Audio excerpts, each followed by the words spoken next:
আসসালামু আলাইকুম, Sabina cooking house and blog থেকে স্বাগতম। আশা করি আল্লাহর রহমতে সকলে ভালো আছে। আজকে আমি একটি মজাদার রেসিপি নিয়ে হাজির হয়েছি, টক ঝাল মিষ্টি আমের ভর্তা। চলেন সবাই দেখি নি কীভাবে আমের ভর্তাটা তৈরি করা যায়। প্রথমে আমি গাছ থেকে আমগুলো পেরে নিয়েছি। দেখেন কত সুন্দর লোভনীয় আমগুলো। অবশ্যই আমগুলো ছুলে আমি কেচে নিয়েছি। আমের মধ্যে লবণ দিয়ে ভালো করে মেখে নেব। দেখেন কত চিকনভাবে আমি কেচে নিয়েছি বটির সাহায্যে। শুকনো মরিচ দিয়ে দেবো এবং ভালো করে মেখে নেব শুকনো মরিচ দিয়ে।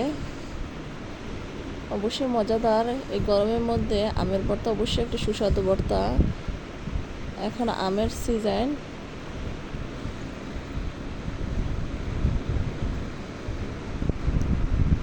একটু ভালো করে মাখিয়ে নেব।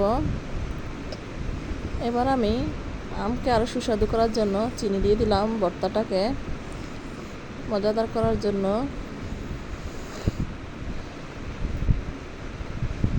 দিয়ে দিচ্ছি ধনিয়া পাতা, ভালো করে মাখিয়ে নেব। দেখেন কত সুন্দর একটা কালার আসছে। এবার দিয়ে দেবো দই, টক দই বা মিষ্টি দই, যে কোনো দই আপনি ব্যবহার করতে পারেন, অবশ্যই সুস্বাদু হবে। অবশ্যই আপনার দই বা কাঁচা দুধ ব্যবহার করতে পারেন দইয়ের পরিবর্তে। দেখেন কতটা সুন্দর ও লোভনীয় হয়ে গেছে আমার আমের ভর্তা।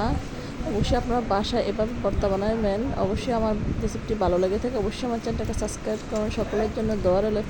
আল্লাহ হাফেজ।